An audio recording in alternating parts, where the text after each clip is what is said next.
स्वागत है आपका। आप देख रहे हैं इंडिया डेली। मैं हूं आपके साथ आशीष पांडे। वक्त हो चला आपके पसंदीदा शो चक्रव्यूह का। एक ऐसा मंच, एक ऐसा दर्पण जो ना सिर्फ सवाल उठाता है बल्कि उन सवालों की परतें भी खोलता है। चक्रव्यूह, जहां हम उन मुद्दों पर बात करते हैं जो सीधे आपकी जिंदगी, आपकी सुरक्षा और आपके हक से जुड़े हैं। हमारा मकसद साफ है, आपको जागरूक करना, आपको सतर्क रखना, ताकि आप ना बने किसी धोखे, किसी छल या किसी चाल का शिकार। यह शो है आपकी आवाज, आपकी ताकत और आपके हक की पहचान। तो आइए आज के एपिसोड की शुरुआत करते हैं, जहां सच सवालों से टकराएगा और जवाब रोशनी की तरह सामने आएगा। देश के प्रधानमंत्री नरेंद्र मोदी चाहते हैं कि बेटियां पढ़ें और आगे बढ़ें, पंख फैलाकर आसमान में उड़ें। लेकिन नोएडा के प्राइवेट स्कूलों की शायद इससे कोई सरोकार ही नहीं है। पिछले कुछ ही समय में निजी स्कूलों में कुछ घटनाएं हुई हैं जो हैरान करने वाली हैं। खास बात यह है कि ये सभी घटनाएं बच्चों के साथ, यानी कि बेटियों के साथ हुई हैं। लेकिन नोएडा के प्राइवेट स्कूल इतने ताकतवर हैं, इतने पहुंच वाले हैं कि यहां का सरकारी तंत्र उनका आज तक कुछ बिगाड़ नहीं पाया। सबसे दुख की बात यह है कि स्कूल प्रबंधन पर या टीचर पर कोई भी कार्रवाई नहीं हुई है। पीड़ित परिवार केवल धक्का खाते रहे, इस ऑफिस से दूसरे ऑफिस, दूसरे ऑफिस से तीसरे ऑफिस, और उनकी यह परिक्रमा अभी भी जारी है।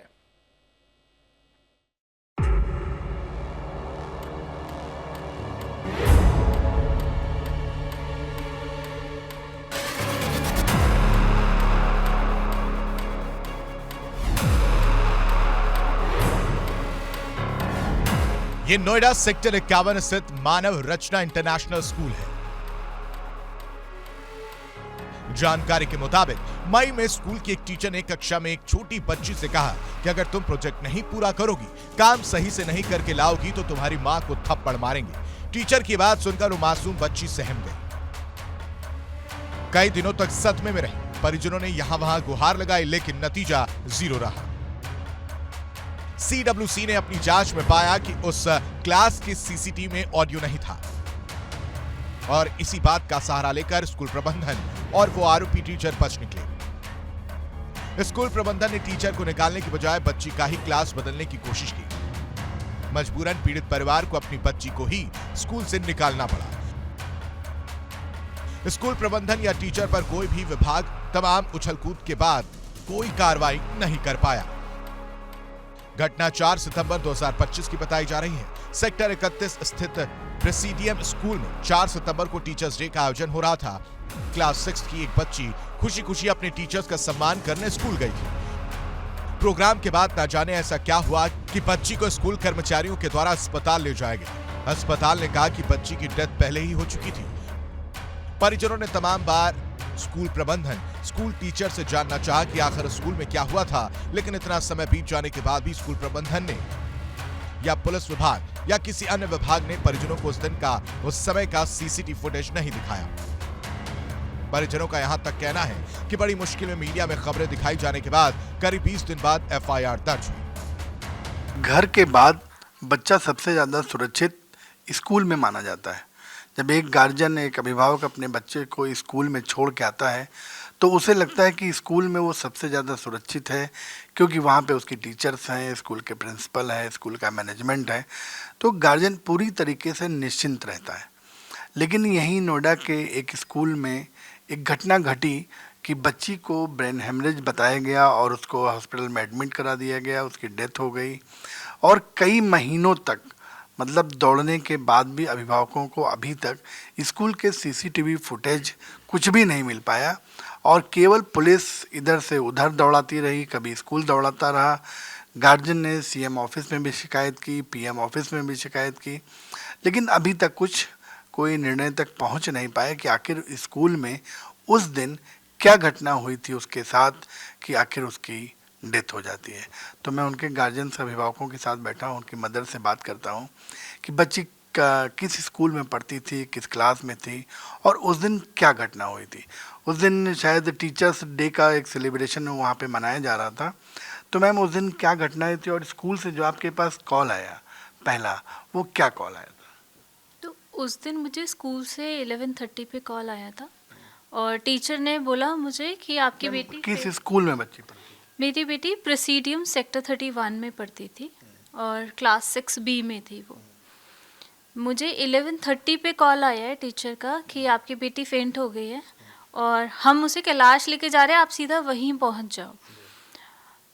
तो उसके बाद मैंने उसके चाचा जो घर पे थे, घर हमारा स्कूल के पास है, उनको बोला था कि आप पहले पहुंच जाओ, मुझे क्योंकि टाइम लगता पहुंचने में। तो इनके चाचा पहले पहुंच गए, मैं बाद में पहुंची, और जितना टाइम मुझे लगा स्कूल मतलब हॉस्पिटल तक पहुंचने में, उसके बीच में भी मेरी उनसे बात हुई थी। मैंने पूछने की कोशिश की कि बच्ची कैसी है, वो कुछ नहीं बोल पा रही थी। टीचर बस आप आ जाओ मैम, बस आप आ जाओ।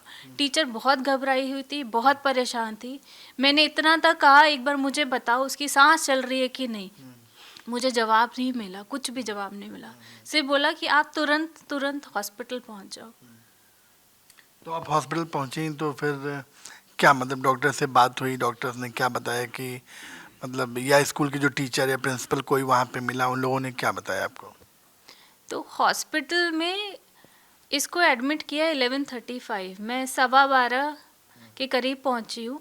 डॉक्टर्स ने बताया कि ये जब पहुंची थी इसकी पल्स नहीं थी, ये ब्रॉड डेड केस थी अकॉर्डिंग टू डॉक्टर्स। उन्होंने पूरी कोशिश की थी रिवाइव करने की, लेकिन कुछ नहीं हो पाया। जो हॉस्पिटल में टीचर्स थे उससे इसके चाचा ने बात की थी। टीचर ने बोला, जो क्लास टीचर थी उसने बोला कि नहीं, जो पीटी टीचर थी, क्लास टीचर, तो क्लास टीचर ने बोला कि ये तो मेरे सामने खाना खा रही थी क्लासरूम में, खाते खाते ये फेंट हो गई। उनको पूछा क्लास टीचर को कि आपके सामने हुआ है ये सब, तो टीचर ने बोला कि हाँ मेरे सामने ही हुआ है ये सब। ये उन्होंने हॉस्पिटल में हमें बोला है। जैसे कि आप मैम ने बताया कि मतलब टीचर से आपने पूछा था और बच्चों से भी पूछा होगा बाद में स्कूल जा कर के कि क्या घटना हुई थी, जो क्लास के बच्चे थे या बच्ची के जो फ्रेंड रहे होंगे। तो टीचर्स ने किसने किसने आपको क्या क्या घटना बताई? सर सबसे पहले तो ये था हॉस्पिटल में जब मैं पहुंचा हूँ, मैं हार्डली 15 मिनट में हॉस्पिटल पहुंच चुका था। तो 15 मिनट में डॉक्टर से मेरे को बता दिया था कि ये सर के पल्स नहीं है, ये ऐसे ही आई है। बाहर आके मैंने उनकी क्लास टीचर थी, प्रिंसिपल थी, एकेडमिक हेड, वहाँ तीनों थे हॉस्पिटल में। तो उनकी क्लास टीचर ने मुझे बोला सर मेरे सामने खाना खा रही थी, खाते खाते एकदम बेहोश हो गए, हम ले आए। अब वो मुझे थोड़ा सरप्राइजिंग लगा कि खाना खाते खाते मतलब बच्चा एकदम कैसे। उन्होंने बोला ठीक है, फिर हम सब डॉक्टर्स के साथ लग गए, डॉक्टर्स ने ट्राई किया, लेकिन उसके बाद वो अराउंड 40-45 मिनट्स के बाद डॉक्टर्स ने अपनी मशीन्स वगैरह सब रिमूव कर दी। एंड देन फिर उन्होंने पुलिस को इन्फॉर्म किया, जो उनकी पीएम वगैरह की जो प्रोसीजर होता है हम सबको उन्होंने उसमें लगा दिया। टीचर्स वगैरह फिर वहाँ से कब गए, क्या हुआ, हमें कुछ नहीं पता। अब 2-3 दिन हम फिर उस चीज़ों में, जो इसकी रिचुअल्स होते हैं, हम सब उसमें थे। इन बिटवीन घर पे टीचर्स भी आए, बाकी पेरेंट्स वगैरह काफ़ी लोग आ रहे थे। अब मुझे जैसे उन्होंने बताया टीचर ने, भाई क्लास में खाते खाते बेहोश हो गई। शाम को किसी ने एक टीचर जो भी स्टाफ आया था, भाभी को उन्होंने बताया कि स्टेयर्स पे जा रही थी, स्टेयर्स पे जाते जाते गिर गई, और वहाँ जो उनकी आया दीदी हेल्पर्स होती हैं, उन्होंने संभाला और एकदम हम हॉस्पिटल ले गए। नहीं, ये किस टीचर ने बताया कि वो जीने में जाते जाते गिर गई थी और संभाला गया? आई थिंक प्रिंसिपल थे, 2-3 टीचर्स और थे, उनका वो नहीं पता कि उस टाइम शाम के टाइम तक इतनी भीड़ हो चुकी थी घर में। बट मेन ये था कि स्कूल स्टाफ में हमें एक नैरेटिव मिला कि भाई ये सीढ़ियों पे फेंट हुई। अब जब रात को फिर मेरी भाभी से बात हुई, जब सब चले गए, तो उन्होंने बताया कि ऐसे हुआ।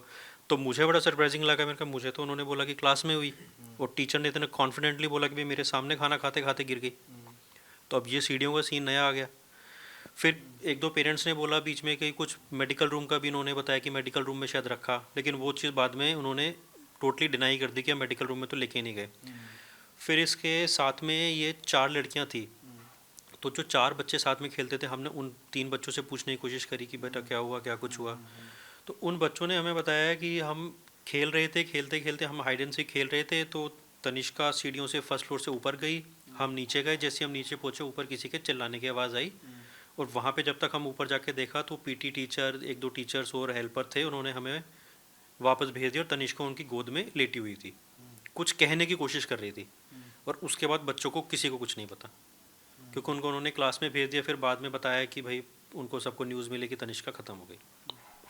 नहीं, तो जैसे कि जो बच्चों से आपने बात किया होगा, तो क्या पता चला कि घटना लगभग कै बजे की रही होगी और किस समय की हुई है? बच्चों का जो हिसाब था, उस दिन टीचर्स डे का सेलिब्रेशन चल रहा था, तो जो चीज़ बाद में टीचर्स ने बताई, बच्चों ने बताई, क्योंकि हम 8th को हम स्कूल गए। स्कूल हम इसलिए गए कि 4 दिन हो गए थे, बेटी का बैग स्पेक्स वगैरह सब चीज़ें स्कूल में थी, तब वो लेने गए। फिर वहाँ पे हमने उनसे पूछा कि भाई आप जो टीचर्स थे आप एक बार उन्हें बुलाएं, जो लास्ट मोमेंट पे थे, हम देखना चाहते हैं, CCTV देखना चाहते हैं और क्या कुछ हम बताएं।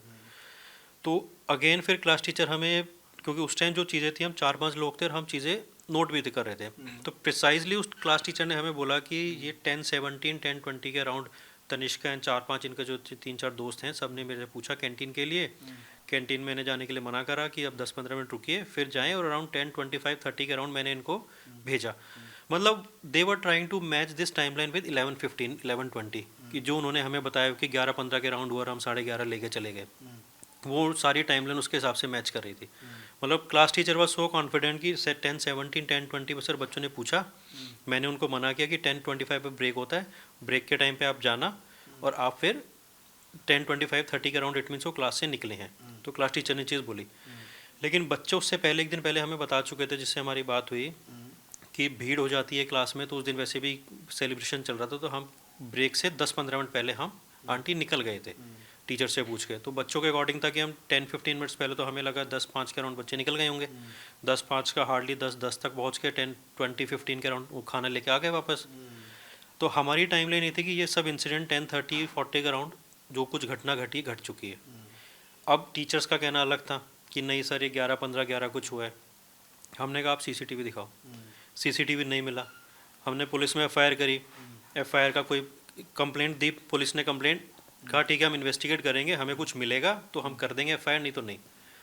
फिर पुलिस में आपने जो है कंप्लेंट किसके अगेंस्ट की और कब की? हमने सर 8th को जाके हमने एप्लीकेशन दी। हमें जब सारे डिफरेंट नैरेटिव्स मिल रहे थे, हमें तब यही लगा कि भाई 4 तारीख को ये घटना हुई, 4 सितंबर को, 8 8 को स्कूल गए। स्कूल से जाने के बाद हम सीधा, जब हमें स्कूल से जब चीज़ें ऐसी लगी उसके बाद सीधा हम पुलिस स्टेशन चले गए।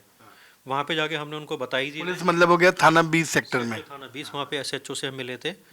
उन्होंने हमें कहा ठीक है आप हम आपकी एप्लीकेशन ले लेंगे, एक हमें इन्वेस्टिगेट करेंगे और कुछ अगर हमें मिलेगा तो हम FIR कर लेंगे।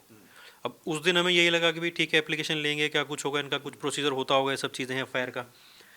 अब FIR नहीं हुई, काफ़ी दिन हो गए, हफ्ता 10 दिन। फिर उसके बाद हम DIG ऑफिस भी गए, DIG के बाद हम ACP से भी मिले, ACP से हम मिलने से पहले हम CWC भी गए। हमने CWC कब गए थे आप? उन्होंने एप्लीकेशन को दिया आपने CWC में? सर एप्लीकेशन मैंने दी थी 17 तारीख को, 17 को। हाँ ये 17 तारीख की एप्लीकेशन है, मतलब 8 को हमने FIR करी है, जब तक कुछ नहीं हुआ तो हम 17 को CWC गए हैं। मतलब 8 को आपने पुलिस को एप्लीकेशन दी थी? हाँ हम दे चुके, अभी वो FIR दर्ज नहीं हुई थी? कुछ नहीं हुआ था। उसके बाद हम रेगुलर फॉलोअप करते थे, फ़ोन करते थे, लेकिन वही बड़ा ही वेग सा रिप्लाई हम देख रहे हैं, कर रहे हैं। एक बार तो उनके एक SI ने हमें ये भी बोला सर आपको बता तो रखा है, हम कुछ कर रहे हैं, हमें मिलेगा तो हम कर देंगे। तो फिर जब कुछ नहीं हुआ इन बिटवीन, हमने फिर जब CWC में गए, वहाँ पे हम मिले, उन्होंने हमारी सारी चीज़ें पूछी, स्टेटमेंट वगैरह हमसे ली, भाई क्या कुछ है। तो उन्होंने हमें एश्योरेंस दिया कि ठीक है हमने आपका सब सुन लिया, हम टीचर्स को बुलाएंगे, पुलिस वालों को बुलाएंगे, हम फिर देखते हैं हम क्या एक्शन लेते हैं। तो तब थोड़े हम होपफुल थे शायद कुछ हो, बट नहीं हुआ कुछ। उसके बाद फिर बीच में हम उसके बाद हम ACP के पास दोबारा ACP के पास भी गए। फिर उन्होंने कहा कि CCTV अभी हमने फॉरेंसिक भेजा हुआ है।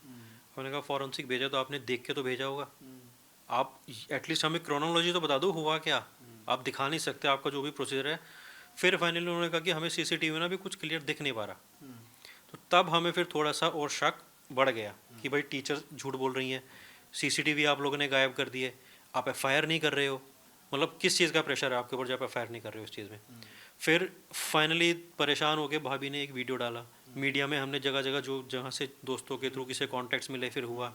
फिर मीडिया ने जब उस चीज़ को पिक किया, आई थिंक 21-22 को मीडिया ने पिक किया।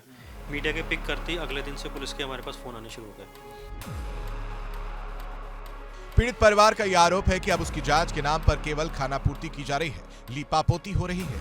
इसलिए पीड़ित परिवार को मजबूरन न्यायालय का दरवाजा खटखटाना पड़ा है कि शायद इस चौखट से न्याय मिल सके। कम से कम इतना तो पता चल सके कि आखिर उस दिन उनकी बेटी के साथ क्या हुआ था। देखिए, बच्चे की तबीयत खराब हुई बहुत ज़्यादा, जिसके चलते हम बच्चे को तुरंत कैलाश हॉस्पिटल सेक्टर 27 लेकर गए। वहाँ पर डॉक्टर्स ने बताया कि इसकी डेथ हो गई है। इनिशियल ट्रीटमेंट के बाद दे डिक्लेयर दैट। फैमिली का स्टेटमेंट है, वो एलिगेशंस लगा रहे हैं कि स्कूल सीसीटीवी चेक नहीं करने दे रही है। 2 बार वो आप लोगों के पास आए। देखिए, जब हमारे पेरेंट ने हमें अप्रोच किया, तब तक जो डीवीआर है was being taken by the police and पूरी तरह से कोऑपरेट कर रहे हैं, सपोर्ट कर रहे हैं हम पेरेंट को भी एंड इन्वेस्टिगेशन के लिए पुलिस को भी। पुलिस क्या स्टेटमेंट ले रही है? स्टेटमेंट लिए जा चुके हैं स्टाफ मेंबर्स के एंड जो भी एविडेंसेस हमें प्रोवाइड करने थे same has been given to the police. Ma'am क्या स्कूल में गिरी थी मैम? इस तरीके के भी एलिगेशन नहीं, इस तरह का कोई भी इंसिडेंस नहीं हुआ था। बच्चा गिरा नहीं था, कोई चोट के निशान बच्चे के पास कोई प्रीवियस मेडिकल रिकॉर्ड बच्चे का? नहीं, इस तरह का कोई भी प्रीवियस मेडिकल रिकॉर्ड हमारे नोटिस में नहीं। जब तक अस्पताल ले जाया गया, क्या तभी वो डेथ हो गई थी या उन्होंने ट्रीट किया डॉक्टर्स ने? डॉक्टर्स ने ट्रीट किया। देखिए, since we are not the doctors, हम तुरंत ले गए थे, जो कि हमारा फर्ज बनता था और हमने पूरा भी किया एंड वहाँ जाने के बाद ही डॉक्टर्स ने बताया that the child is dead. अगर हम सेक्टर 31 स्थित प्रेसिडियम स्कूल की बात करें तो वहाँ भी एक बच्ची को ब्रेन हैमरेज दिखाया गया था 4 सितंबर को। उस समय वो जब टीचर्स डे के प्रोग्राम चल रहा था, उनके अभिभावक उसकी डेथ हो गई ब्रेन हैमरेज के बाद। और तब से और आज तक वो ये जानना चाहते हैं कि भाई उस समय हमारी बच्ची के साथ स्कूल में क्या हुआ था, ब्रेन हैमरेज हुआ था या जीने से गिर के उसके सिर में चोट लगी थी। स्कूल ने कितनी देर तक उसको स्कूल में ही रखा, उसके मैनेजमेंट ने अस्पताल वो कै बजे ले गए, कै बजे घटना हुई, लेकिन उनको किसी बात की कोई जानकारी नहीं दी जा रही है, न पुलिस दे रही है और न ही स्कूल से सीसीटीवी फुटेज उपलब्ध कराया जा रहा है। मतलब पुलिस भी एकदम गुमराह कर रही है, गुमनाम कभी। और जो वहाँ के टीचर हैं वो कुछ अलग बयान देते हैं, दूसरा टीचर कुछ अलग बयान देता है और बच्चे वो अलग बयान देते हैं, लेकिन पुलिस और प्रशासन कहीं से भी अभिभावकों की मदद नहीं कर रहा है। माता पिता कितने प्यार से अपने बच्चों को पालते पोसते हैं, उनका ख्याल रखते हैं, उनकी हर एक ख्वाहिश को जुबान से निकलने से पहले पूरा करने की कोशिश करते हैं। उन बच्चों का जीवन संवारने के लिए उन्हें महंगे से महंगे स्कूल में दाखिला दिलाते हैं, लेकिन जब वही स्कूल बच्चों की जान के दुश्मन बन जाएं तो क्या करें? एक और ऐसे ही हादसे के बारे में अब आपको बताने जा रहे हैं, जिसे देखने के बाद आपको शहर के स्कूलों के आतंक के बारे में पता चलेगा।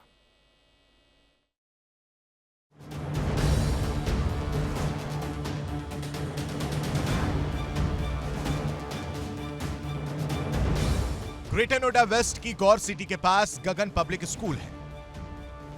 इस स्कूल में पढ़ने वाली 10वीं की एक छात्रा ने 22 दिसंबर 2025 को अपनी सोसाइटी के 8वीं फ्लोर से कूदकर आत्महत्या की। छात्रा के परिजनों ने बताया कि कुछ दिन पहले उसके पिता को स्कूल में बुलाकर बेटी के सामने ही अपमानित किया गया और एक पिता को बेटी के सामने किसी और ने नहीं बल्कि उसके अपने टीचरों ने किया था। पिता का अपमान वो बेटी बर्दाश्त नहीं कर पाई और अपनी जिंदगी खत्म कर ली। बेटी की दुखद मौत से टूट चुके परिवार ने इंसाफ के लिए जगह जगह धक्के खाए। पीड़ित परिवार ने स्कूल के खिलाफ कई प्रार्थना पत्र पुलिस को दिए, लेकिन अभी तक कार्रवाई तो छोड़िए, आरोपियों पर मुकदमा तक दर्ज नहीं हुआ है। पीड़ित परिवार के अनुसार पुलिस कहती है कि कार्रवाई किस बात की। एक और बच्ची स्कूल की प्रताड़ना का शिकार हो गई है। उसके अभिभावकों का कहना है, माता पिता का कहना है कि बच्ची को पहले से लगातार प्रताड़ित किया जा रहा था और उस प्रताड़ना से परेशान होकर के फिर जो है उस बच्ची ने आत्महत्या कर ली। और हम उनके पिता के साथ में बैठे हुए हैं, इस समय पूछते हैं कि बच्ची किस क्लास में थी और ऐसा क्यों करना पड़ा उसे, क्यों मजबूर होना पड़ा ऐसा। सर, उसका नाम क्या था और किस क्लास में थी? कनिष्का सोलंकी नाम है मेरी बेटी का। वो 10th A में पढ़ती थी गगन पब्लिक स्कूल में। प्री बोर्ड का एग्ज़ाम चल रहा था स्कूल के अंदर। उसके फ़ोन उसके पास पाया गया, जिस कारण उसको पनिशमेंट दी जा रही थी स्कूल में। काफ़ी हैरेस किया गया था उसको। फिर हमें बुलाया गया, हमारे सामने भी हमारी बेटी को जलील की, मुझे भी की। मुझसे बोला गया कि आप जितने केयरलेस हो उतने ही आपके बच्चे भी केयरलेस हैं, क्यों आप इस पे पैसा खर्च कर रहे हो, इस पैसे का कोई वो महत्व नहीं रहेगा, पढ़ाने का कोई फ़ायदा नहीं है, ये पासिंग मार्क भी नहीं लाएगी।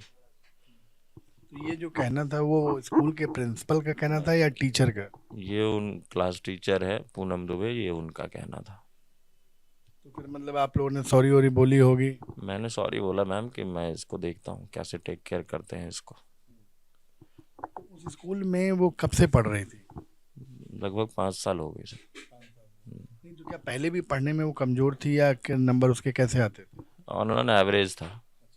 तो उसी दिन से फिर आप लोग स्कूल गए, उसके बाद उसी दिन रात की उसकी घटना जब हुई है तो उसके पहले कुछ बच्ची ने क्या माता से या आपसे कुछ कहा भी? नहीं, बीच में क्या था कि पीपीएम था, उस पीपीएम में मैं जा नहीं पाया, तो मैडम उसकी मम्मी गई हुई थी, तो एक दिन मेरे पास कॉल आया सडनली, हेलो आपको पीपीएम में बुलाया था, आप आए क्यों नहीं? मैंने कहा मैम हम काम के पीछे मैं थोड़ा सा ऑक्यूपाई था, नहीं आ पाया। हाँ तो आप आके मेरे को रिपोर्ट करो मंडे को, ये माँ बेटी मिलके खिचड़ी पकाते रहती है। ये उसका कॉल था। टीचर का? उस दिन जैसे जब आप लोग स्कूल से लौट के आए तो शाम को क्या बच्ची दुखी थी? जिस दिन घटना हुई है उस दिन की मतलब किस डेट को हुई घटना ये? ये 22 तारीख की है, मंडे की बात है ये। मैं खुद उसको स्कूल से पिक करके लाया था और मैं उसको घर में छोड़ा, तो वो आते ही अपने रूम में चली गई और मैं फिर थोड़ी देर रुक के चला गया ऑफिस। फिर मैं शाम को आया, फिर उससे काफ़ी अच्छे से बातचीत हुई। कुछ उसके चेहरे पे थोड़ा गुमसुम तो थी, जैसे उसका डेली का वो रहता है रूटीन, बट इतना नर्वस नहीं थी, क्योंकि शाम को जो ट्विटर थे वो भी गगन पब्लिक स्कूल से ही आते हैं। तो हम सारे ने मिल के बात की, उसको समझाने की कोशिश की बहुत अच्छे से। नहीं तो उसने अपनी माता से, जैसे अभी आप बता रहे थे कि ये कहा कि मेरे वजह से मेरे पिता को हाँ। लज्जित होना। हाँ, तो उसने मम्मी से बोला और अपनी बहन से बोल रही थी वो कि मेरे कारण पापा को बहुत आज सॉरी बोलना पड़ा, पापा काफ़ी लेट डाउन फील कर रहे थे, मैं मेहनत तो बहुत कर रही हूँ लेकिन हो नहीं पा रहा है, तो मैं इसमें क्या कर सकता हूँ। जैसे बाकी जो आपके बच्चे हैं तो वो भी उसी स्कूल में पढ़ते हाँ, मेरे तीनों बच्चे उसी स्कूल में पढ़ते हैं। हैं? जिस दिन घटना हुई तो उसके बाद फिर आप लोगों ने पुलिस में कुछ कंप्लेंट वम्प्लेंट तो इसी फ्लोर से कि मतलब हाँ, किस? इसी फ्लोर से जंप मार गई वो। ये आपके 8वें फ्लोर से है? तो उसके बाद आप लोगों ने पुलिस में कुछ शिकायत उकायत की तो क्या हॉस्पिटल लेके गया, हॉस्पिटल से हॉस्पिटल ने कॉल करा पुलिस को, पुलिस आई, फिर उसका पोस्टमार्टम वगैरह हुआ, फिर उसका दाह संस्कार हमने करा है। उसके बाद हमने फिर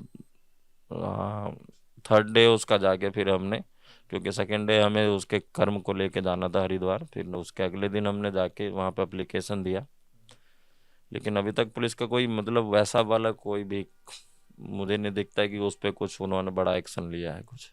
तो मतलब 22 को ये बात की अगर घटना है तो 23, 24, 25 यानी 25 को आपने एप्लीकेशन पुलिस को दे दी है। तो अभी तक मामला क्या दर्ज हुआ या कुछ पूछताछ या सीसीटीवी फुटेज कुछ मिली है कि नहीं? नहीं, वो स्कूल गई थी कल, एसीपी मैडम ने बोला है कि हमने कुछ सीसीटीवी फुटेज लिया है, मंडे तक का मुझे टाइम दो आप।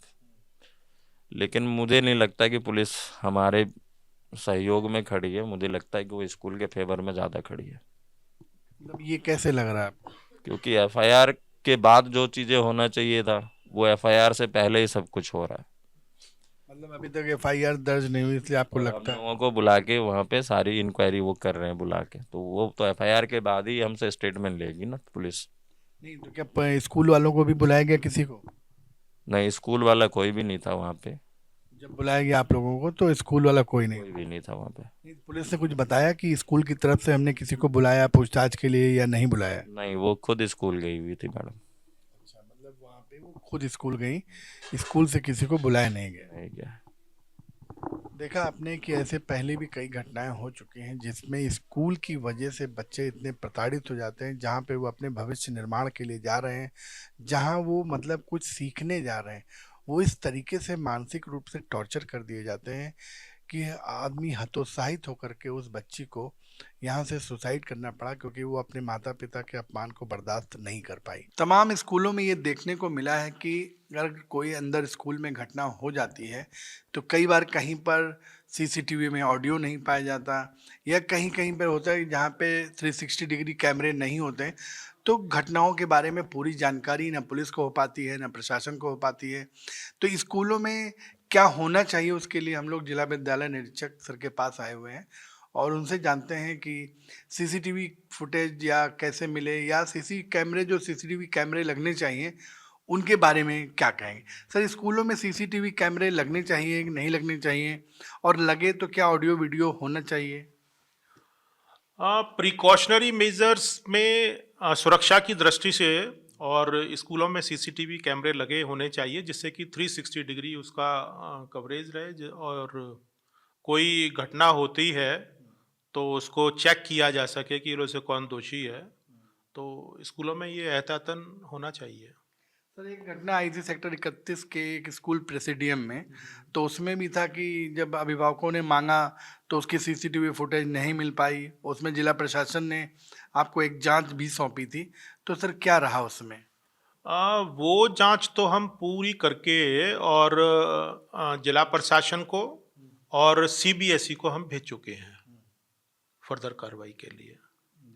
मतलब उसमें जो कार्रवाई होगी वो सीबीएसई बोर्ड की? हमने सीबीएसई को फॉरवर्ड कर दिया था वो तो जांच में सर क्या मिला, कुछ मतलब या कुछ मतलब संदिग्ध या सही मिला? नहीं, ये जांच ऑलरेडी करीब 2 महीने पहले कंप्लीट हो चुकी है। तो एग्जैक्ट मैं रिपोर्ट देख के ही पढ़ सकता हूँ मैं उसको, है ना। अभी तो नहीं बता सकते इसमें, ठीक है ना। देखा आपने कि जिला विद्यालय निरीक्षण महोदय ने बताया कि जो उसकी जांच हो चुकी है, पुलिस खैर अभी उस पर जांच कर रही है, उसकी विवेचना अभी चल रही है। और वहीं पीड़ित परिवार न्यायालय में भी दरवाज़ा खटखटा चुका है, उसकी तारीख लग रही है। अब वो जो जांच रिपोर्ट जो यहाँ से सौंपी गई है और जो आपका सीबीएसई बोर्ड जांच कर रहा है, वो सारी जांचों को इकट्ठा करके देखते हुए कोर्ट क्या निर्णय लेता है या पुलिस अपनी जांच में क्या पाती है, उस पर क्लियर हो पाएगा कि उस समय स्कूल के अंदर क्या घटना हुई थी जिससे उस बच्ची को मौत हो गई थी। क्योंकि अस्पताल में जब वो बच्ची पहुंची थी तब डॉक्टरों ने कहा था कि वो जब यहाँ लाई गई तब वो उसकी डेथ हो चुकी थी। नोएडा के स्कूल क्या अब विद्या मंदिर नहीं रहे? क्या वो पैसा छापने की एक फैक्ट्री बन करके रह गए हैं? क्योंकि यहाँ पे जो तमाम घटनाएं हो रही हैं उसके बारे में अभिभावक को कितना भी कूद फांद कर ले, सरकारी विभागों में दौड़ भाग कर ले, लेकिन वो घटनाएं क्या हो रही हैं उसके बारे में वो जानने का अधिकार नहीं रखते हैं या जान नहीं पाते हैं। अब जैसे कि यहाँ पर देखिए, जो हम लोग इस समय खड़े हैं, 4th एवेन्यू गौर सिटी 1 सोसाइटी हमारे सामने है। यह हम अपने कहेंगे वीडियो जर्नलिस्ट से दिखाएंगे।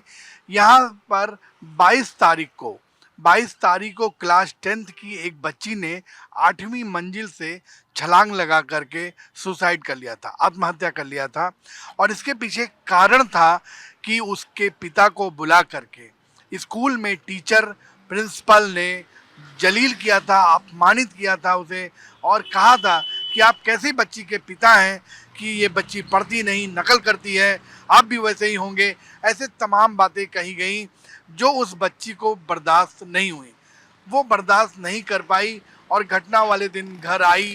रात में 2-2:30 बजे वो बिस्तर से उठी और चुपचाप उसने बालकनी से नीचे छलांग लगा कर अपनी जीवन लीला को समाप्त कर लिया। और वो बच्ची यहीं गगन पब्लिक स्कूल, देखिए हमारे पीछे है, इसी में पढ़ती थी। तो क्या, और सबसे बड़ी बात, उस समय नकल कर रही थी नहीं कर रही थी, इनके अभिभावकों ने, गार्जियन ने तमाम बार जानने का प्रयास किया। बल्कि यहाँ तक पुलिस को उन्होंने बताया कि जो उसका मोबाइल था वो तो स्विच ऑफ था, तो फिर वो नकल कैसे कर रही थी, इसकी सत्यता क्या है, इसकी जांच की जाए। लेकिन वो जांच या क्या सत्यता थी वो अभिभावक अभी तक नहीं जान पाए हैं। और इसी के साथ चक्रव्यूह में अभी के लिए बस इतना, लेकिन इंडिया डेली अब आपके स्मार्ट टीवी पर भी मौजूद है। इंडिया डेली 24/7 अब इन सभी प्लेटफॉर्म पर लाइव देखें।